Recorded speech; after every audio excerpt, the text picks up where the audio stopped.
안녕하세요. 빗달입니다. 댓글로 이제 두산중공업을 이제 분석해달라고 하신 분이 계셔서 한번 영상을 좀 준비했고요.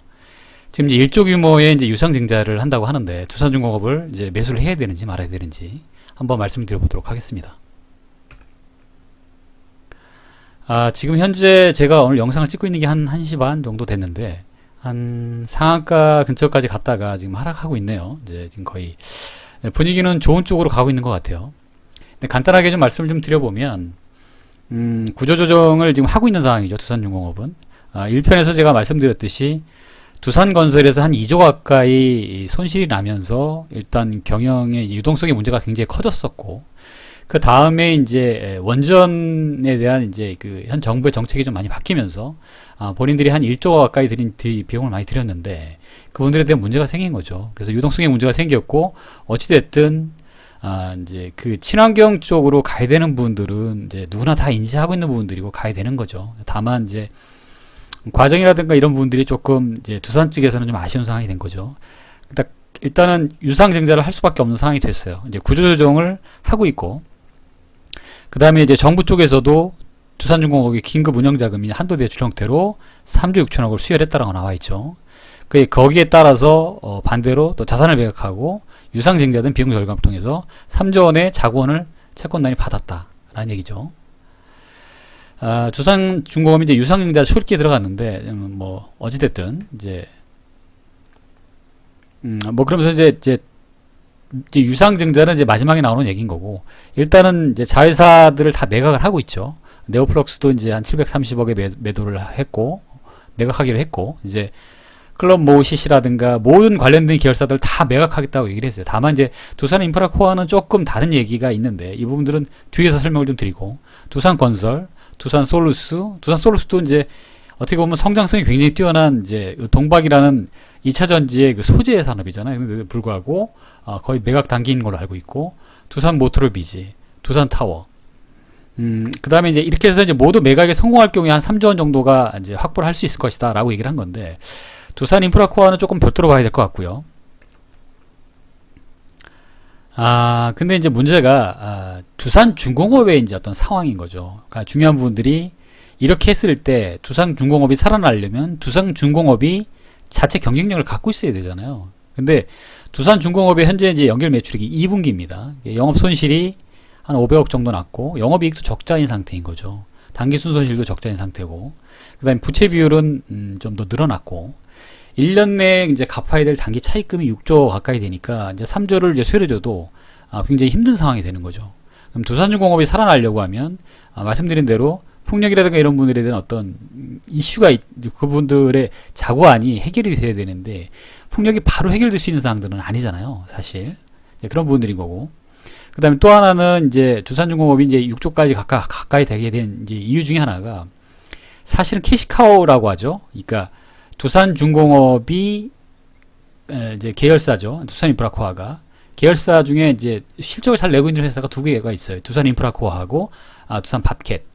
근데 두산인프라코어가 지금 코로나 때문에 이제 매출액이 좀 줄었어요. 그러니까 매출도 좀 줄고 영업이익도 좀 줄고, 영업이익이 많이 줄었죠. 이제 2분기가 한 1,500억 정도에서 이제 50% 줄었다고 하니까 보통 한 3천억 정도씩 해서 한 1조 정도씩은 영업이익을 냈던 회사거든요. 1년에 연간. 이런 회사면 어느 정도 이제 그 부분들을 해결해 줬을 텐데, 중국 쪽의 매출은 견고한 편인데 전체적으로 코로나 때문에 움직이기가 어려운 상황이다 보니까 어려운 상황인 거죠. 그러다 보니까 빚이 더 늘어나고 있을 수밖에 없는 구조가 된 거죠. 빚이 빚을 부르는 상황이니까. 자, 이렇게 해서 일단은 넘어가고, 이제 코로나 여파로 이제 해외 법인도 좀 상황이 좀 안 좋은 상황인 거죠. 이제 인도 화력발전소 자회사인 두산파워시스템이 이제 작년 이제 순손실이 한 3천억, 2,700억 정도, 그러니까 2,800억 정도씩 5년째 정도, 뭐 매년 이제 2,800억씩은 아니겠지만 5년째 순손실을 기록하고 있죠. 그래서 이제 유상증자를 했음에도 불구하고 좀 어렵다. 그러니까 전체적으로 다 어렵고, 그중에 가장 중요한 두산인프라코어하고 두산밥켓이 캐시카우 역할을 해서 수익을 좀 벌어주고 있었는데, 이 부분들이 조금 이제 원하는 만큼의 수익을 못 내고 있다. 현재의 어떤 경제 상황상 이런다는 얘기인 거고요. 근데 이제 이제 8분 능선을 넘었다라고 이제 얘기한 거는 이제 두산 3조의 자구안이 다 이제 팔겠다고 얘기를 한 거죠. 근데 이제 매일경제에서는 이제 어떤 부분을 좀 보게 된 거냐면 미래 성장을 이끌 캐시카우가 절실하다. 그러니까 이제 뭐가 이제 성장을 이끌어야 되는데 이제 뭐가 이끌 거냐는 거죠. 지금 현재 수익을 내고 있는 회사는 두산 인프라코어하고 이제 두산 바켓이라고 말씀드렸잖아요. 근데 두산 인프라코어도 다음 달 입찰 예정이다. 매각을 할 예정이라고 얘기를 했는데 제 생각은 조금 달라요. 두산 인프라코어는 매각을 하면 안 되는 거거든요. 근데 어쨌든 뭐 계획안은 는 거죠. 이렇게 보고 그다음에 재계에서도 이제 이런 얘기를 했잖아요. 돈 되는 자산 다 팔게 되면 경쟁력이 약화될 것이다. 실질적으로 돈을 다 갚았는데 유동성의 위기를 다 이제 빚을 갚았는데 그럼 뭘로 먹고 살 거냐라는 문제가 생길 거잖아요. 이제 이런 문제를 지금 두산 인프라코어로 얘기를 한 거죠. 자, 두산 인프라코어는 이제 아까 말씀드린 대로 캐시카우다. 뭐 두산은 이제 지주회사니까 별 의미가 없고 두산은 두산중공업이라 두산 인프라코어와 두산 밥개수라는 지배구조를 갖고 있는데 두 회사가 이익을 내야 두산중공업에 도움을 주는 거죠. 근데 석탄 화력발전소도 이제 한국에서도 점차적으로 줄이겠다라고 얘기를 했고, 이제 해외에서도 지금 이제 원하는 만큼이 이제 잘 안 되고 있는 상황인 거죠. 전체적으로 풍력이라든가 이제 수소라든가 전기 2차 전지라든가 이런 쪽으로 탄소 배출권 문제가 지금 친환경이 이제 화두가 아니라 이거는 이제 목표 내지는 필수적인 상황이 됐어요. 이제 뭐 지금 이제 물난리가 나고 전체적으로 기후 변화가 때문에 지금 굉장히 여러 가지 상황들이 발생되고 있기 때문에 어쩔 수가 없는 상황인 거죠. 이제 어찌됐든 그런 부분들이 됐기 때문에 두산중공업 입장에서는 굉장히 좀 난처한 상황이 된 거죠.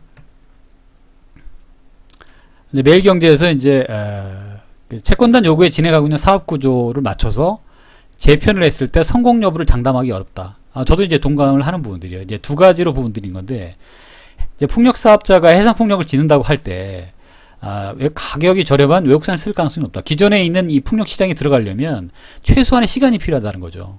그 부분들이 필요한 거고, 기존에 있는 덴마크라든가 글로벌 기업이 과점을 하고 있고, 중국 기업은 저가의 어떤 부분들을 무섭게 치고 올라오고 있는 상황인 거죠. 그러면서 전체적으로 한 70% 가까이를 기존에 있는 외국 기업들이 참 점유를 하고 있죠. 이런 부분들을 이 풍력으로 이 두산중공업이 치고 들어가려면 어느 정도의 시간이 필요하다는 거죠. 이 부분들이 필요하려면 제 생각엔 두산인프라코어를 살려주는 게 맞습니다. 그러면서 시간을 기다려줘야 되는데 그러려면 그동안까지 이제 유동성을 자구안을 내라고 얘기를 했는데 그분들이 원하는 만큼 되지는 않을 가능성이 없잖아요. 그렇기 때문에 1차적으로 이제 그 얘기에 대해서 이제 처음에는 내가 내겠다고 얘기를 했지만 두산 인프라 매각 검토만 확정된 건 아니라고 일단 얘기를 했죠. 왜냐면 일단 1순위로 이걸 다 매각을 해버리게 되면 두산중공업이 먹고 살 수 있는 게 없잖아요. 없기 때문에 당연히 두산 인프라를 살리면서 풍력을 갖다 키울 때까지 기다려줘야 되는 상황들이 된 거죠. 그러면 제일 먼저 해야 될 게 두산 인프라 매각이 아니라 다른 분들은 다 매각을 다 해야 되겠죠. 다른 분은 다 매각하고 두산 타워도 본 타워도 매각을 하겠다고 했으니까 금액이 크잖아요. 부동산이니까. 이제 이런 부분들은 이제 매각을 다 했을 때, 그럼 두산인프라코어는 마지막에 이제 매각을 어쩔 수 없으면 해야 되겠지만, 당장은 제가 볼 때는 안 하는 게 좋다. 그렇게 되면, 어쩔 수 없이, 시장에 그 유상증자를 안 할 수밖에 없는 상황이 된 거죠.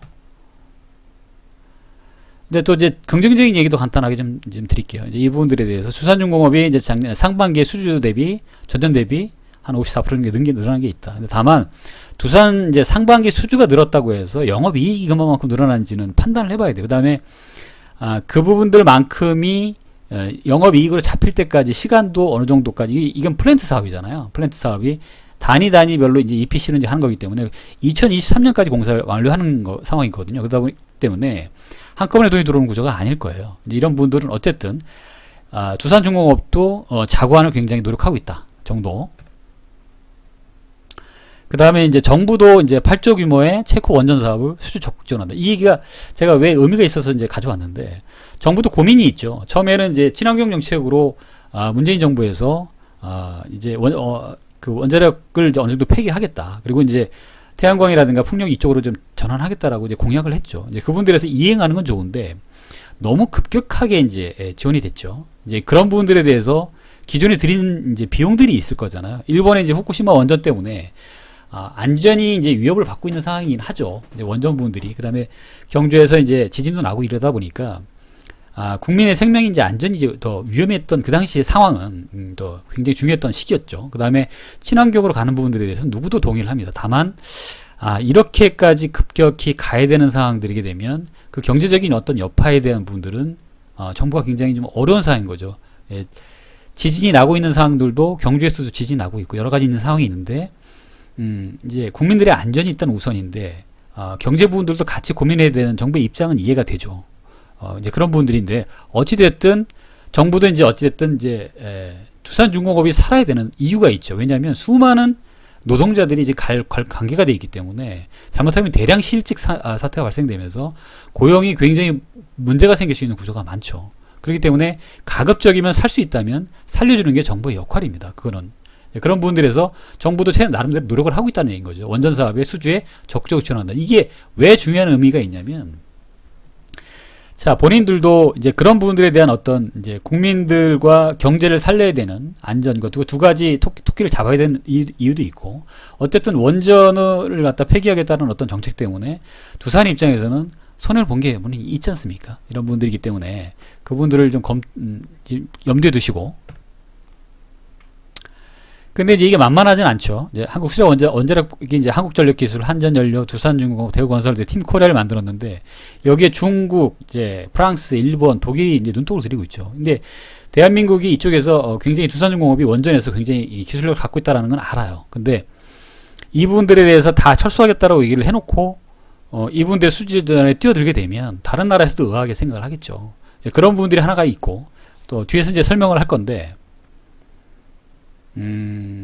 지금 이제 홍수가 나면서 태양광이 이제 많이 이제 무너졌죠. 급격히 이제 급졸속으로 좀 진행을 하다 보니까 산 위라든가 아니면 이제 저수지라든가 아니면 강에 이제 많이 되는데 아직까지 문제는 강에서는 아직 안 일어나지는 않았지만 일단 산사태나 나면서 일부 부분들이 좀 유실이 되고 문제가 됐잖아요. 그러다 보니까 이 부분들에 대해서 이제 제기가 있었죠. 그래서 그 부분들에 대해서 여당 내에서도 이제 순기능에 대한 이해 목소리가 있다라는 얘기인 거죠. 그래서 두산중공업이 조금 살리려고 하면 이런 부분들에 대해서 한번 당장 이걸 갖다가 폐기할 거냐, 아니면 조금 원전 정도 2개 정도는 건설을 해서 할 거냐라는 부분들에 대해서 고민해 볼 필요가 있는 거죠. 그거에 대해서 이제 반응을 했어요. 송영길 이제 이쪽 민주당 쪽이죠. 더불어민주당 5명 정도가 이제 현 정부 들어서 여당 의원들이 신고리 5, 6호기 건설 현장을 방문했다는 얘기인 거죠. 태양광동 이제 친환경 에너지 전환은 맞는데 이번 장마로 차질을 입은 영향. 어쨌든 전력을 공급해야 되는 입장에서 차질을 빚을 가능성이 높잖아요. 그런 부분들에 대해서 그 다음에 두산중공업이 이제 경제를 살려야 되는 부분들도 있고 이런 이제 여러 가지 이제 부분들에 대해서 같이 검토될 필요가 있다라는 부분들인 거죠.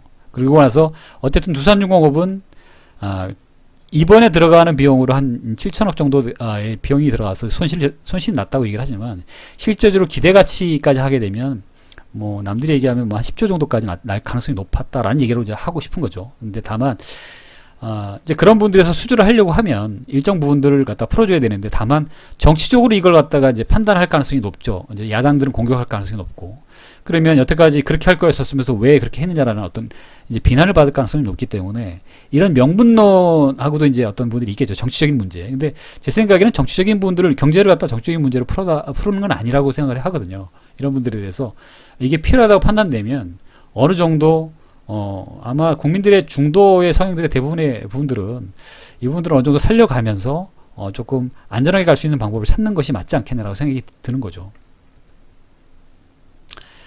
이 부분들은 이제 제가 이제 만들어 놓은 이제 기존의 이제 두산중공업인데 두산중공업이 풍력에 전혀 문제가 실적이 없었냐? 아니죠. 실적이 있었죠. 제가 1편에서 말씀드렸듯이. 근데 이게 규모가 굉장히 작죠.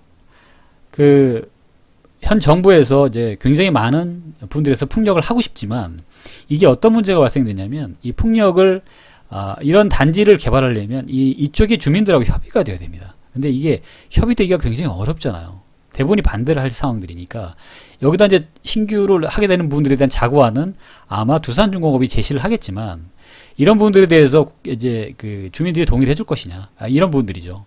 지방자치단체에서는 환영할 만한 일이긴 하죠. 왜냐하면 이분들이 되게 되면 여러 가지 부분들로 좋은 어떤 모습들이 있긴 있어요. 근데 다만 주민들의 반대가 심할 것이다. 그 다음에 이걸 갖다가 해외처럼 해상에다가 이제 만드는 이런 분들은 지금 이제 태풍도 오고 이제 여러 가지 쓰나미도 닥쳐봤기 때문에 이거는 조선해양 쪽에 어떤 기술이 들어가야 되기 때문에 두산중공업하고는 좀 해당이 안 돼요. 이런 분들이기 때문에 현실적으로 이게 가능하겠냐라는 분들에 대해서 의구점이 있기는 있습니다.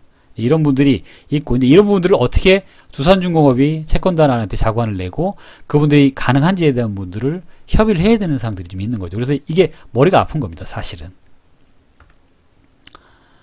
근데 이제 제가 이 부분들을 조금 가지고 온 이유가 하나가 있어요. 이제 좋게 보는 분들이 하나의 사례입니다.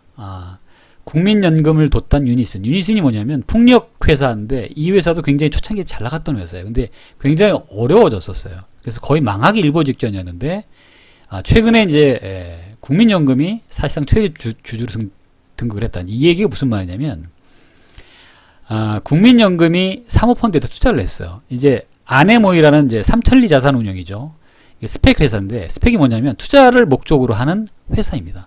근데 투자를 목적으로 하는 이제 스펙이 이제 우리나라에서도 이제 등장을 했죠. 이제 미국에는 이제 스펙도 많이 활성화돼 있죠.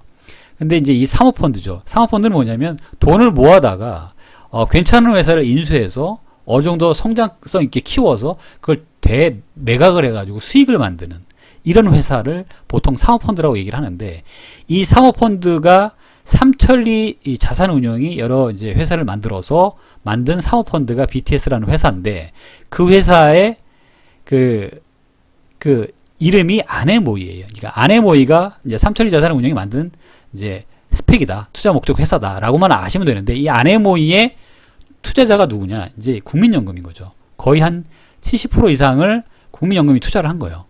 결국 무슨 말이냐면 삼천리 자산운용이 유니슨을 갖다가 이제 인수를 했는데, 간단하게 얘기해서 그 유니슨을 삼천리 자산운용에 투자를 하는 회사가 국민연금이라는 거죠. 그럼 결국은 국민연금이 유니슨을 이제 인수했다는 얘기인 거죠. 그럼 결국 거의 망해가는 회사를 살릴 수 있었던 계기가 국민연금이었던 거죠. 그래서 이번에도 이제 유상증자에 대해서 여러 가지 말이 많은데 두 가지 방법으로 유상증자를 할 거예요. 삼자 배정 유상증자가 있고, 투자자들을 모아서 대상으로 하는 일반 주주를 대상으로 하는 유상증자가 있을 텐데, 일반 주주를 대상으로 유상증자를 하게 되면 약간 주가가 희석될 가능성이 높아서 이제 현재의 가격보다 많이 좀 떨어질 가능성이 높습니다. 왜냐하면 자본금이 늘어나는 대신에 그만큼 주주가 그걸 부담해야 되거든요. 그러려면 성공할 가능성이 높아야 되는데, 개인들이 만약에 그걸 받았는데 성공하지 못했을 때 그거에 대한 후폭풍이 굉장히 강할 수 있죠. 이런 분인 경우에 정부나 채권단의 입장에서는 아마 이런 형태의 유니슨 형태는 아닐지 모르겠지만 기관이 좀 받으면 좋겠다라는 어떤 생각이 있을 수 있지 않겠나 생각을 제 개인적으로 해보는 거죠. 그러면 기관이 일정 부분 금액의 조달 비용을 받고 부분들에 대해서 이제 가격을 받고 그 부분들에 대해서 일괄적으로 제3자 유상 증자를 갖다 받는 거죠. 그럼 그 금액만큼을 받고 어느 정도 이제 살릴 수 있는 방법을 찾는 거죠. 이렇게 해서 반대로 이제 유니슨이 어떤 사례가 되는 것처럼 국민연금이 그 부분을 살 수 있는 모습이 있다면 충분히 두산중공업을 살 수 있게끔 채권단이 기울일 수 있는 모습이 있는 거죠. 가장 좋은 방법은 지금 현재 원전을 짓고 있는 분들을 승인을 해주는 겁니다. 그렇게 되면 일단은 숨통이 돌고 그 다음에 풍력을 할 때까지 시간이 걸리잖아요. 그 부분들까지 시간을 주고 만들어내야죠. 그 다음에 풍력회사로 거듭나서 그렇게 되면 일단 국내에 이제 저분들이 생기는잖아요. 원전도 만약에 수주가 되면 원전에 대한 분들도 이제 레퍼런스가 생기는 거고, 풍력도 레퍼런스가 생기면서 그 기간 동안 해외 나가서 가스터빈도 만들었다고 하니까 그분들까지 해서 두산이 어느 정도까지 발판을 만들 수 있게끔 도와준다면 살아날 수 있다라는 거죠. 이런 분들을 봤을 때 제가 볼 때는 뭐 이 분들이 정확하게 맞을 수는 없겠지만 제3자 배정 유상증자로 갈 가능성이 높다. 그래서 국민연금이 그렇게 한 10일 동안 매수를 한 게 아닌가라는 생각을 가져보고요. 지금 이제 차트를 잠깐 좀 보면서 정리를 할게요. 차트를 잠깐 좀 보면 말씀 좀 드리면, 이제 최고 가장 잘 나갔던 원전이 잘 됐었던 시기에 16만원까지 갔던 주식이죠. 두산중공업이. 증거금 종목까지 좀 떨어지는 상황인데 굉장히 위험하다는 얘기인 거죠. 구체적인 상황이. 지금 그런 종목이 지금 이제 거의 이제 최소 2,300원까지 떨어졌던 종목이었다가 최근에 이제 급등을 하기 시작했었죠. 이제 급등을 하면서 저도 이제 이 시점에서 좀 보기 시작했었던 거였었고, 일타적으로 제가 이제 머뭇거리면서 제대로 설명을 드리기가 좀 어려웠던 상황이었었어요. 왜냐면 채권단이 살려줘야 되는 문제인데 이걸 제가 판단할 수가 없으니까요. 근데 결국은 이 정도 시기에 연기금이 굉장히 많이 매수를 했었어요. 근데 왜 연기금이 매수하는지에 대한 부분들을 판단하기가 사실 좀 어려웠죠. 근데 그러고 나서 오늘 급등이 나왔거든요. 그래서 아까 상한가 근처까지 가다가 다시 한 19%까지 하락했는데 지금 거의 상한가 근처까지 가고 있네요. 근데 이 부분들에 대해서 아마 좋은 방향 쪽으로 결론이 나온다는 분들이 있지 않을까라는 호재가 있다라는 게 아니고 나서야 좀 이렇게 오를 수 있을까라는 생각이 개인적으로 좀 들고요. 이런 부분들로 판단을 좀 해보시면 좋을 것 같고, 유니슨이라는 이제 차트를 아까 좀 말씀드렸던 유니슨 차트를 좀 보시게 되면 유니슨도 굉장히 초창기 때 굉장히 잘 나갔던 회사이기도 하죠. 그랬던 회사였었던 이제 회사가 굉장히 좀 어려워졌죠. 많이 어려워져서 그럼에도 불구하고 이 풍력에 대해서 정부의 의지를 좀 볼 수 있는 모습이 있는 거죠. 결국은 그 부분들에 대해서 유니슨이 이제 실적을 따왔고 이제 실적에 대한 능력치는 있는 거죠. 이 회사가. 그러고 나서 이 주식이 오르는데 이 적자인 회사가 왜 오를까라는 걸 저희도 판단을 했을 때 매수를 못 하겠더라고요. 그러니까 이 어찌됐든 뭐 그렇게 돼서 이제 주가가 올랐는데 이러면서 이제 나중에 이제 보도 자료가 나왔죠. 유니슨에 대해서 대주주가 변경이 됐고 그 오른 이유가 나중에 알게 된 거죠. 그리고 올 하반기에 실적이 좋아진다. 그 다음에 계약이 많이 이루어진 걸로 알고 있어요. 이런 부분들에 대해서 얼마만큼의 계약이 이루어졌는지는 잘 모르겠지만 이 부분들이 굉장히 의미가 있다라는 거죠. 그래서 이 부분의 사례를 보고 예를 들면 두산중공업의 어떤 모습을 좀 보는 것도 괜찮지 않겠냐라는 생각이 드는 겁니다. 그 다음에 지금 이제 두산중공업뿐만 아니라 보셔야 될 게 유닛은, 그 다음에 삼강 M&T 실적주입니다. 지금 현재는 굉장히 안 잡히는데 실적이 지금 잡히고 있는 걸로 알고 있어요. 계약이 이루어지고 있다는 거죠. 그래서 지금 엄청나게 지금 급등을 하고 있거든요. 그래서 지금 급등하고 있는 상황인데 이 주식도 지켜봐야 되는 종목인 거고요. 동국 SNC도 제 개인적으로 저도 지금 매수에 들어간 상황입니다. 이런 분들이고요. 이 지금 풍력주가 굉장히 앞으로도 갈 수밖에 없다. 현재의 정책에 가장 맞는 주식이다라는 거죠. 이런 분들을 좀 판단해 보시고 두산중공업의 사를 제가 답을 드릴 수는 없지만 이 부분들을 판단해 보시면 어떤 쪽으로 베팅을 하실 건지 어느 쪽으로 투자를 하실 건지 고민해 보시는 계기가 되셨으면 좋겠습니다. 오늘 영상은 이제 여기까지 말씀을 좀 드리고요.